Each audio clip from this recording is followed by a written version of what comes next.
Hi FlossTube, it's Belinda with Blue Ribbon Designs. Thank you for joining me today. This is FlossTube number 7, and it's a special one because it is a finishing tutorial for my new Rick Rack Round series. I'm going to highlight my new pattern, Sweet Slice of Liberty, today. It is the first in a series of Rick Rack Rounds. They are called Rick Rack Rounds because they're round and they have Rick Rack around them. Each design in the series is going to have 3 different designs included. Sweet Slice of Liberty, which is a summery 4th of July, Independence Day kind of release. Americana has a bird on a watermelon.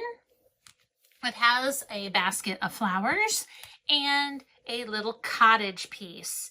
Each of these are stitch count of 48 by 48. So on this 32 count fabric, the stitch size measures 3 inches. That's the diameter is 3 inches. I cut the circles for finishing about 3¼ inches. We'll talk about that in a minute. We are going to go over all the supplies you're going to need. The supplies I used, some alternates if you want to try something different. We're going to talk about different finishing ideas, using the pins, not using the pins, different types of trim. We'll talk about some alternate ways of using these designs if you don't want to make the rounds. These little rounds are perfect for display, for little bowl fillers, for just sprucing up your seasonal or holiday decor. They are made with gift giving in mind. They stitch up pretty quickly. You can make them your own by changing some of the colors, changing Rick Rack colors, changing the pins. They're made really so you can make them your own. There will be quite a few more in this series. I am currently, spoiler alert, look away if you don't want to know, I am currently working on the Halloween Rick Rack rounds, and they'll be coming out in a few months in time for you to stitch for Halloween. So this finishing tutorial will show you the process of putting one of these rounds together, and the future patterns will all have the same finishing style. You can use the pins, not use the pins, use multiple colors and pins in each one, put the pins in different placement, but this will be how I finish the models, and will give you some creative ideas for you to finish them on your own. I also today switched up a little bit of the design just to show you another alternate thing you can do. I have taken this pattern and I have changed the blue and the blue violets and made them more purple. So I used 2 shades of purple, changed the border to a purple, and then for the basket, I used the darker brown that I used in the pattern. There's 2 browns used in the pattern, and I used the darker one for the basket. So today's will look a little bit different. It is going to look like this. And we'll put purple on the back. We're going to use a really cool green Rick Rack, a hand-dyed Rick Rack by Lady Dot Creates, and some purple pins. So just to show you that you can change these up and make them your own. I'm going to turn the camera around. I'm going to put all the finishing things we need in front of me. I'm going to put you over my shoulder so you can see me working on these and how I put them together. And I'll just give you a good overview of what to expect when you put your Rick Rack rounds together. So thank you for joining me today. I hope you're excited about this new series, and we'll get things moved around and we'll get started. Okay, friends, so we're back. I am now behind the camera.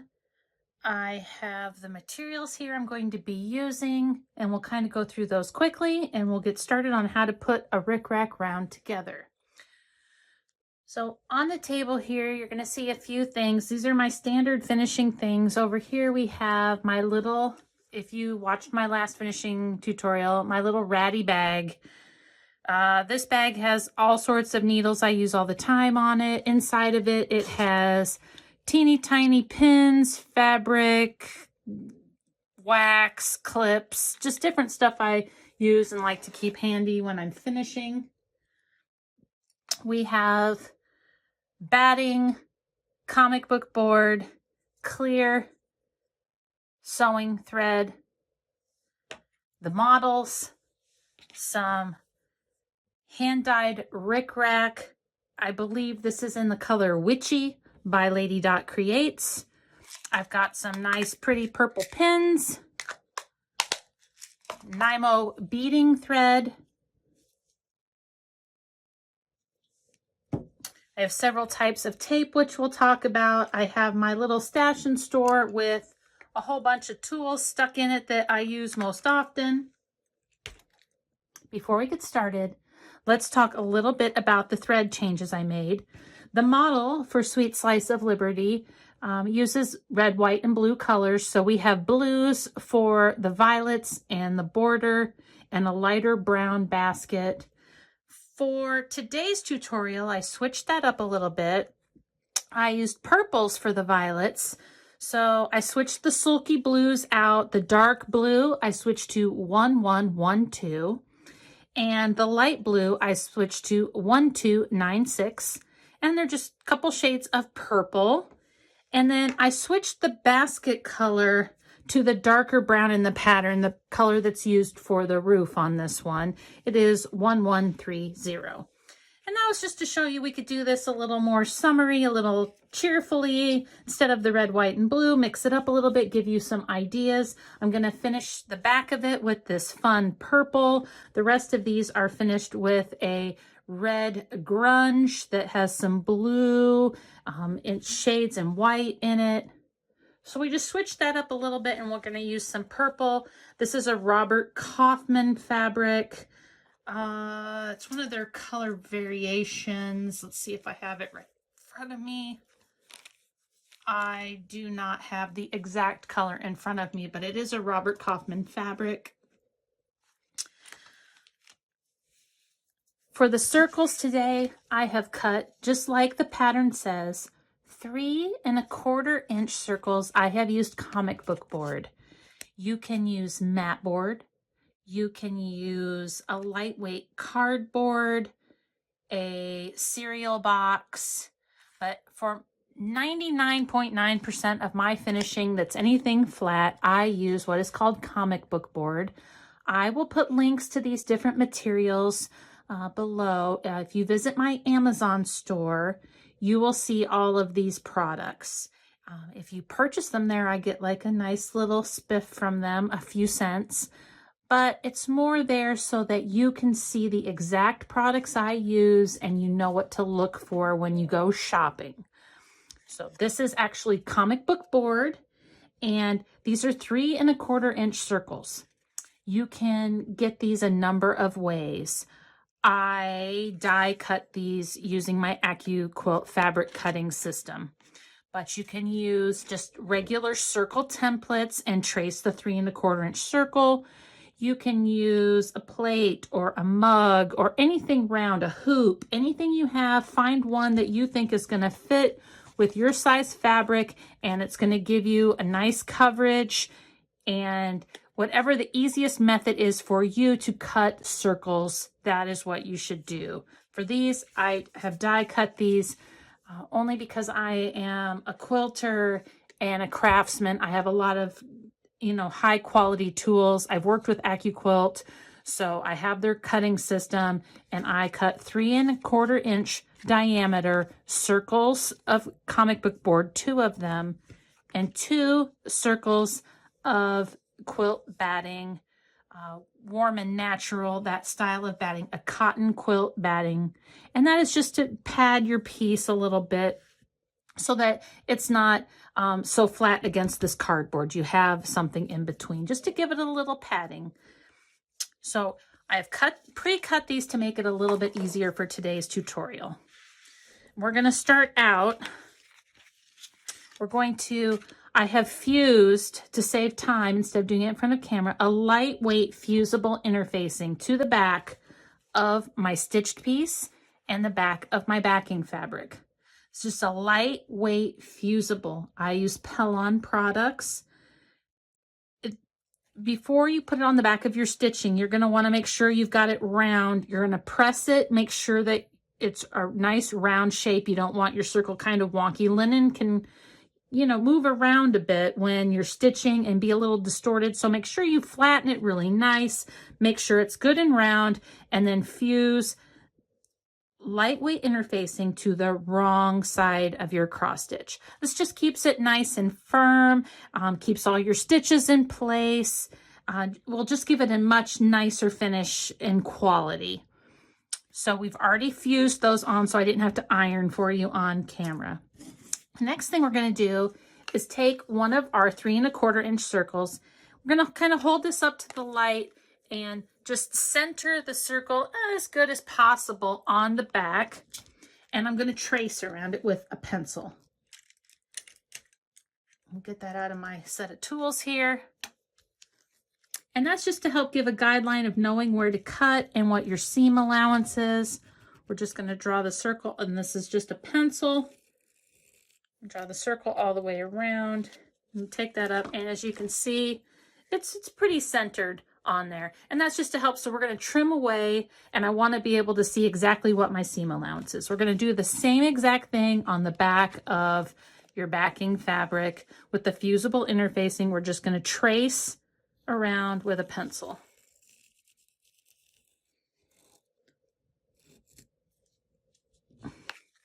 Once you have that done, I'm going to take a pair of scissors, and these Tim Holtz scissors I just love. They're super sharp, they're not super expensive, and they cut really well. They have a nice serrated edge.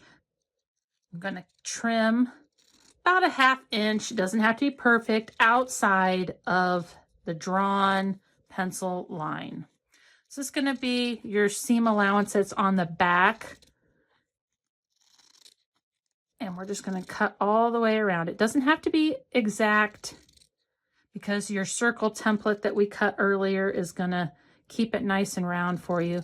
But you don't want to have too much fabric in there because then you're going to have a lot of bulk. But you don't want to have too little because then it's hard to keep that circle. We're going to cut about like that. And we're going to do the same with our stitched piece. Once you have the circle drawn, we're just going to cut about a 1/2 to 1/3 of an inch out. Maybe even an inch if you're really nervous. You can always trim it down later. But I usually do about a 1/2 to 2/3 of an inch, somewhere in there. It doesn't have to be quite an inch. We're going to cut all the way around this as well. You want to cut it in a circle. That'll make it easier for it to all lay flat. You don't want it in a square.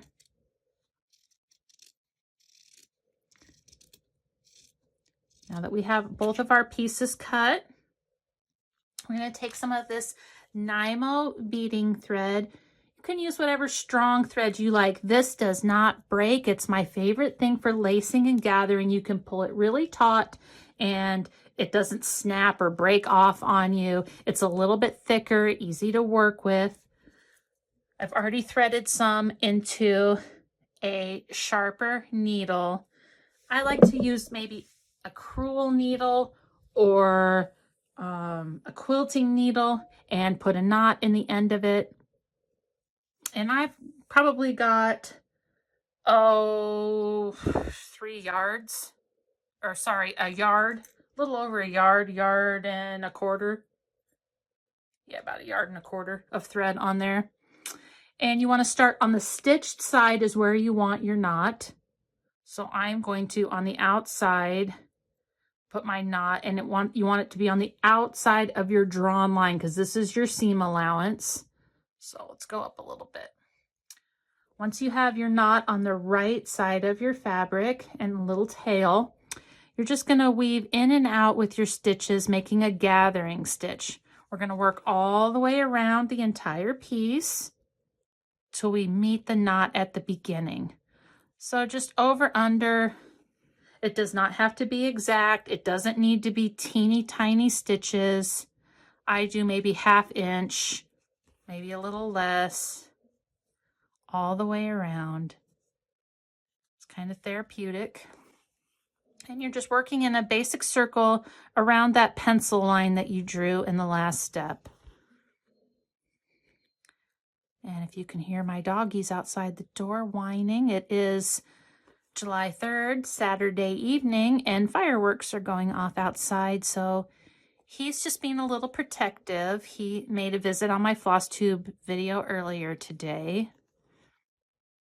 So we've weaved all the way around and we come back out to the stitching side where our knot is. Now we're going to take some double-sided tape. You can use glue, you can use spray adhesive. Obviously, this is not necessarily an heirloom quality piece. You could use archival tape if you, you know, wanted to pass this down for hundreds of years. But for my purposes and my models and for this today, I'm just using double-sided permanent Scotch tape. Just going to take a couple pieces and put it on one side of each piece of comic book board. And then we're going to put our batting circle on top of it. And it just holds the batting circle in place. So when you're working with this, they're not sliding apart and your batting is getting off centered. So we're going to do that with both pieces.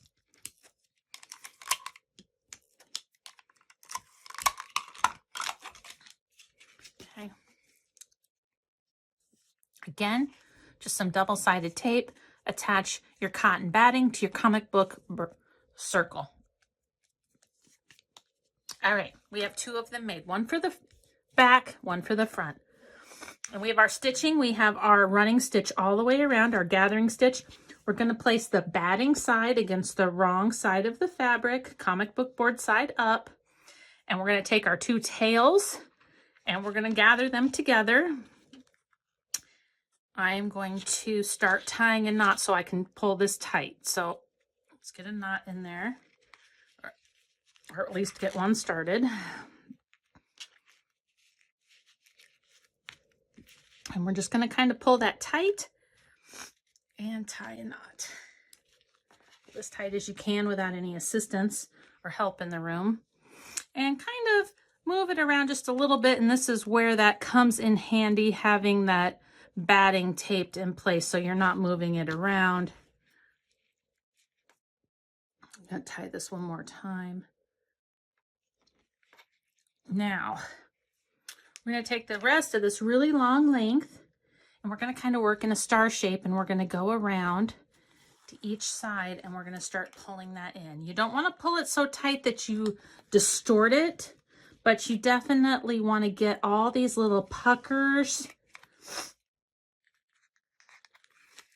You want to get all the little puckers and little bumps and things flattened out. And don't worry if you run out of thread, because I am, and I'm just going to start another one here in a second. And we're going to work our way all the way around, kind of going in a star shape. From side to side, you can see it's kind of forming a star in here. We're just going to work our way all the way around. If you watched my tutorial for my Under My Wing pin keep, it was the same type of thing. Just work your way around. I'm sorry, allergies are really bad here, so you hear me sniffling a little bit. Once I get to the point where I'm out of thread to go, I'm going to tie this off and I'm going to start a new one, because I want to make sure I get all the way around.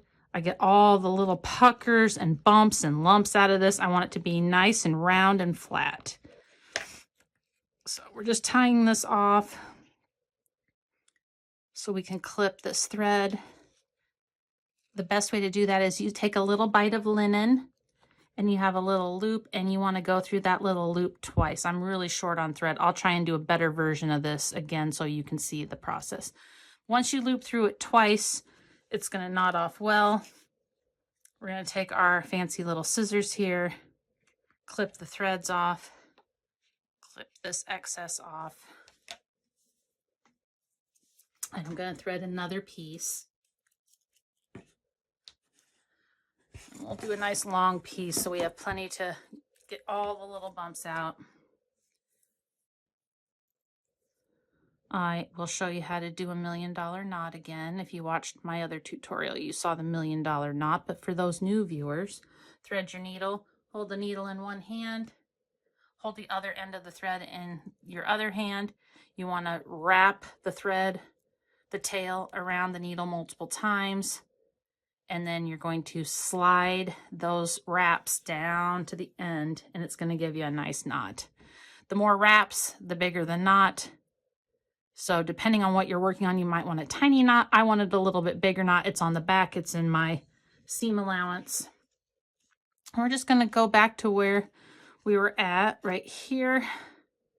We're going to bury the knot inside, and we're going to continue to work from side to side in all those little bumps and just pull it tight. Just lacing all the way around. And this is going to give you a nice round look on the front. Check the front here. So see, it's really starting to come together.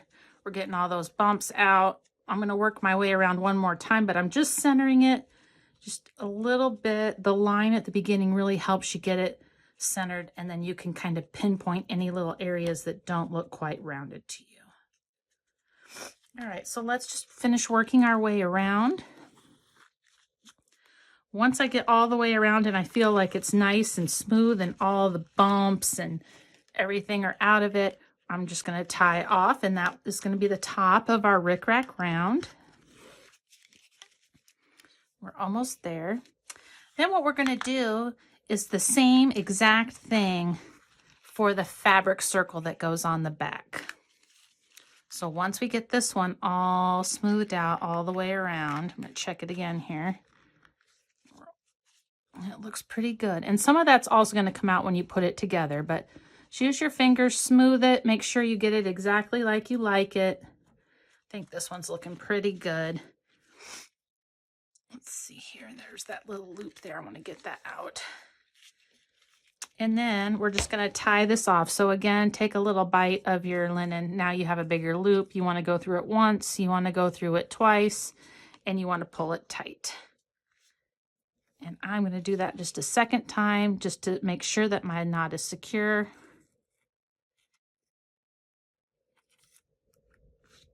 And we're just going to clip that excess off. So this is going to be the front of your rickrack round. I'm going to pull this just a little bit. Just get it nice and smooth the way I want it. Of course, you're going to have the rickrack there. You're going to be doing some hand stitching to put it all together. So some of these little spots just might not be noticeable, but you just want to get it as round as you can.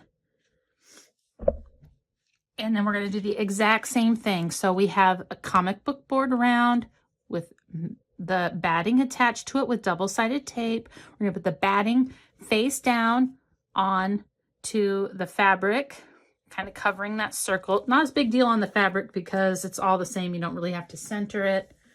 I'm going to, again,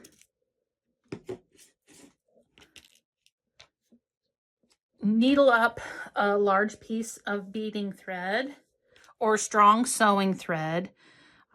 If you use a cotton thread or like a DMC type of thread or a cotton sewing thread or even a poly sewing thread, chances are as you're gathering it and pulling it tight, you are going to snap that thread and have to start all over.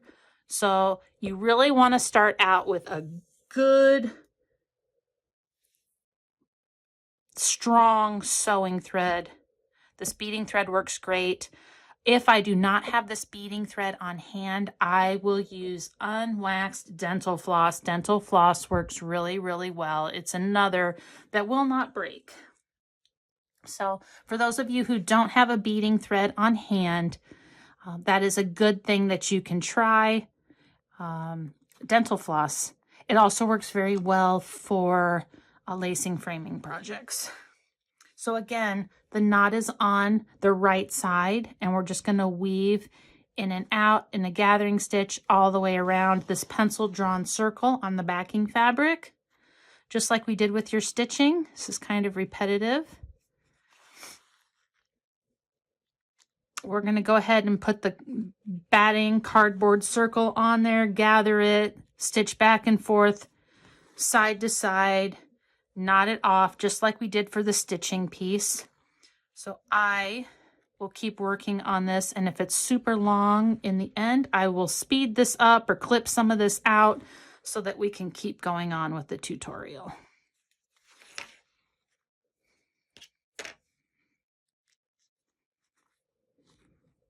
We're almost back to the starting point. Okay, here we are where our knot is. We're going to do the same thing. We're going to put the batting against the back, the fabric, cardboard up. We're going to draw these two together. And pull it nice and taut, as nice as you can with one person. If you have somebody else there to hold your thread, or you have a system for that to tie a knot, that will help too. But for us today, I'm alone except for a German Shepherd. We're just going to do our best. Pull that tight, tie a knot. Once we have the knot in place, I'm going to do the same thing, and see, it looks pretty good and pretty round on the back. I'm just going to go through any of the little bumps and lace this up, going in around the circle, kind of in a star shape. Fabric's a little bit easier because you don't have that stitching that has to be perfectly centered. You can quickly work your way around. It's a little bit easier to do. Now I have used fussy cut fabric where I want something specific circled on the back. You can do that as well. But this is just an all over print, so it does not have to be centered on the back. And we're going to try and get this last little one. And if we can get over here, well, not long enough. We're going to tie this off and see how it looks. We may have to add just one more short thread.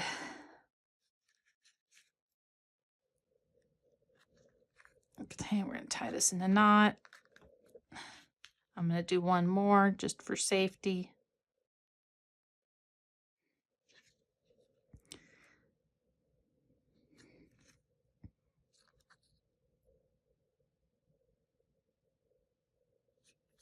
Okay. I'm going to clip this off. Yeah, that actually looks really good. I think we're okay.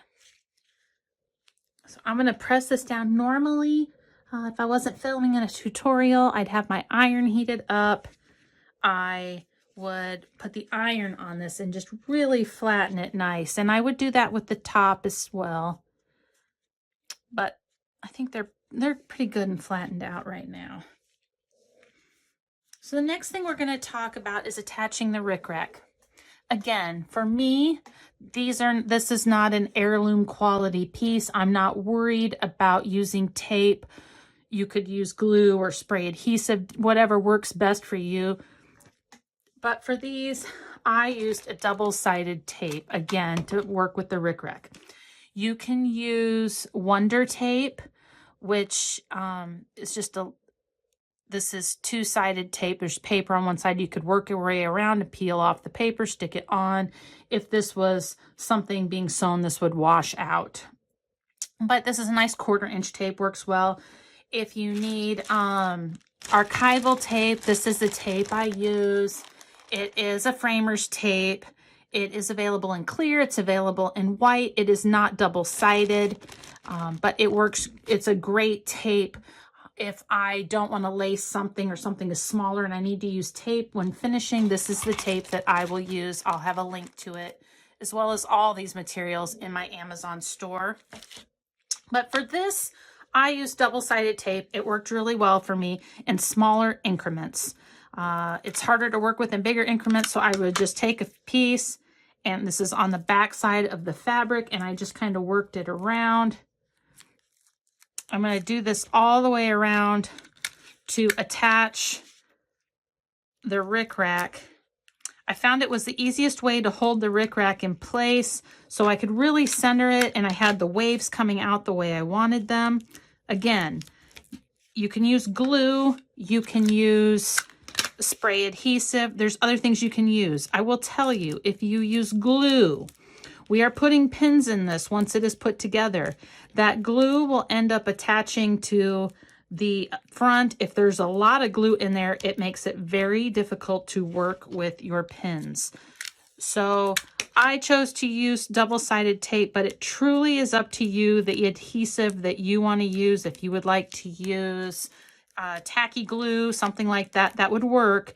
Just know that when you go to put your pins in place, it could be a little more difficult.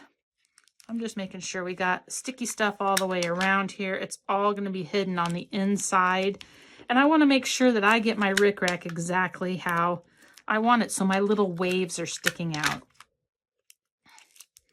Okay, so we have the fabric all laced on. We have double-sided tape stuck around the edge here. I'm going to take my rickrack now, and this is a Lady Dot Creates, I want to say in the color Witchy. Don't quote me on that. I'm pretty sure that's what it is. I'm going to put the rough tail in the center and pull this out to the edge and just start working my way around. You want it so that your rickrack, the little bumps in the rickrack overhang. So about half of the rickrack is over the edge. And I'm going to work all the way around, and then can fix any place that I feel isn't sticking out far enough or isn't quite right. It's pretty easy to make it go in the circle. Her rickrack is cotton. I always press it first before I start. It's very easy to work with. Will give you a nice rounded edge. We're coming back around to the beginning. I got a piece here that needs just a little piece of tape, not a big one. Just want to have it out close to that edge so you can really get those edges of the rickrack over where they can be seen. Now when I get back to the beginning, I'm going to flip it around. I'm going to make sure that I have my little pieces all the way around. It looks pretty darn good. We're going to move this one up just a little bit. Again, keeping those raw edges on the inside of your piece. And once I meet where I started, I'm going to do the same thing. I'm going to push this to the inside, and I'm just going to clip my end off there. I always start with it a little bit longer, so I have that. And now you're not going to be able to see where you started and where you ended. Now that we have that all in place, we're going to take our top, and we're going to center it on, matching the two circles. Once I feel like I have it pretty close, I'm going to take some Wonder Clips, and I use the flat side on the front. And I'm just kind of matching the edge for edge. And I'm going to put a few clips in, just to hold the two circles so that it's nice and round. One here, keep working our way around. Put another one here. See, it's starting to come together. I'm gonna grab one more clip if I have one. Let's look in this little ratty bag. Yep. Bag of tricks, we have another one. And another needle. And now that we have the two circles together, really nice all the way around, I'm going to put this here. Now I'm going to take a piece of transparent sewing thread.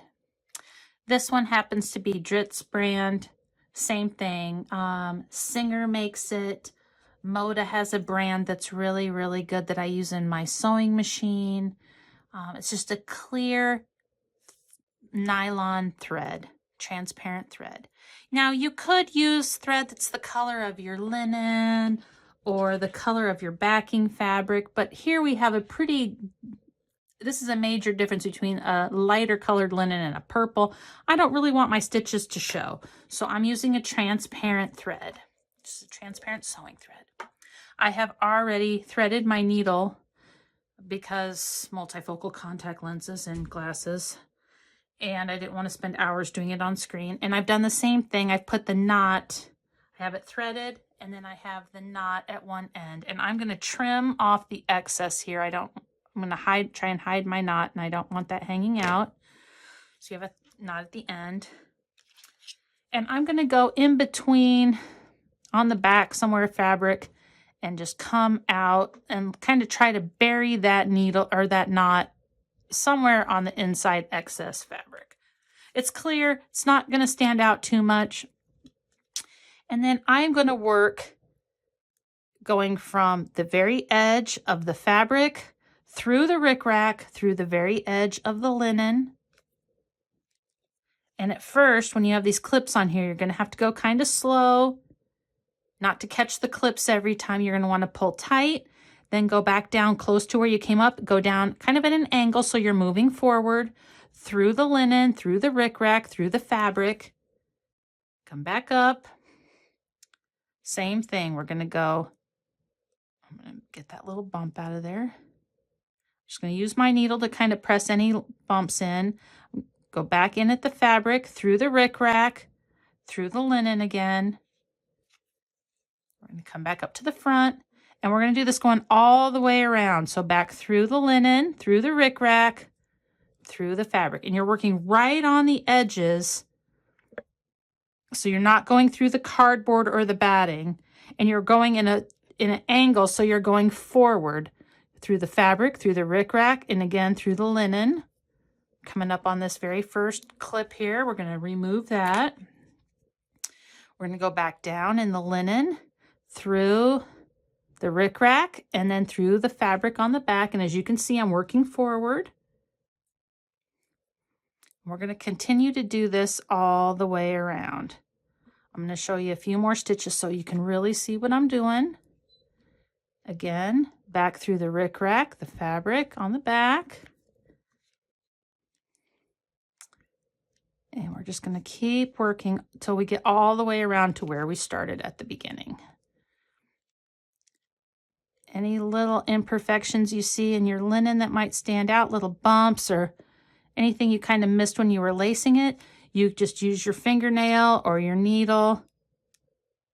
Or if you have a pair of tweezers close by, which I do in my little stand once in a while, I will grab those. And we're just going to keep working all the way around. Also, when you're done, I like to take my hot iron and press along the edges and flatten out any rickrack that's bumpy, and just make sure that it all is nice and round. Because I mean, round is part of the name. So if you're doing a rickrack round, you want it to be round. We're still moving forward. We're about halfway around. See, anybody can do this. It's not super time consuming.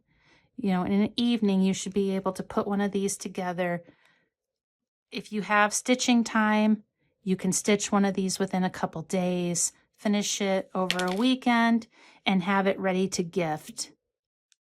Which really, I'm always looking at new ideas on things that we can make and gift to our stitching friends, things that we can personalize. So I just think a homemade gift is always a great way to go. So we're still working around. We're going to go through the fabric again, through the rickrack, through the linen, to the front. We're just going to keep doing this all the way around. We've gotten pretty far already. So I will probably at this point speed up the video, and then I'll show you how to place your pins. Okay, we're back.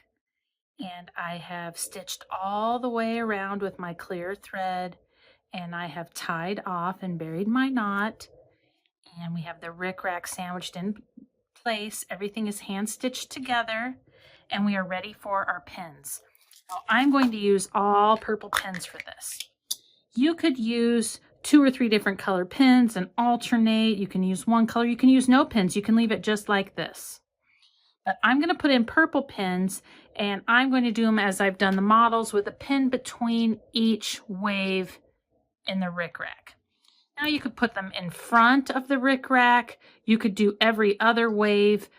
You know, mix it up and make it your own. But I'm going to do it just like I did the models, and I'm going to start sticking the pins in between the sandwiched layers, right in between the waves.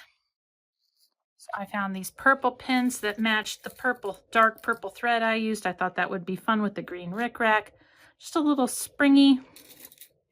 And I'm just putting them in between the layers that we've hand stitched together, right in between those waves. Like I said, you could have used glue, and if you did, it might just be a little bit more difficult to stick the pins in place. These are sharp enough that sewing thread or sewing pins will usually go right through that tape. So if they happen to hit the double-sided tape inside, you should still be able to slide them right in. The glue might just give you a little bit extra time to get all of your pins all the way around. Like I said, I would take this normally if I wasn't on camera and just give it a really good press. The top, the bottom, run the iron around the sides, make sure it's all nice and round. Go ahead and put these in. Now the pattern gives you some ideas for creative finishing if you do not want to finish them in the way that I am finishing right now. These would make great ornaments. Finish them in your favorite flat finish way to do ornaments with cord around them for seasonal trees or seasonal decorating like knob hangers or doorknob hangers, kitchen knob hangers type of thing, cabinet knobs. Or you could put these in tart tins. If you have the bigger tart tins, it would be really cute added in the base of a tart tin, the top of a box, the lid of a box or a tin, a round tin. These would be really cute on the top. So there are some other fun ideas. You don't have to use the rickrack. There's lots of other trims out there. So you could use a lacy trim, a chenille, a pom-pom, any type of trim you want. You could actually just finish them without trim and then put the pins in if you wanted just a straight pin keep. So lots of fun ways to spruce these up. Get the last pin in here. And that's all the time that it takes. And here is today's finish. Sorry, my camera's in an odd angle, but here's today's finish. This is from Sweet Slice of Liberty with just the different colors I told you about. And we'll put the other model pieces in here so you can see how they finished. And that is how you finish a rickrack round. So I hope that you are going to enjoy this series and you'll finish some of these for yourself or for a friend. They really have been designed with gift giving in mind. I had a lot of fun coming up with this way of putting them together. I enjoy the aspect of using the different colored pins. They look kind of like beads, the different colored rickracks or trims. So in the future, you will definitely see more of these rickrack rounds in other seasons and other holidays. And as I mentioned in my last floss tube, a little spoiler alert, the Halloween ones are currently on my drawing board. So I'm working on little Halloween rickrack rounds for the upcoming holiday.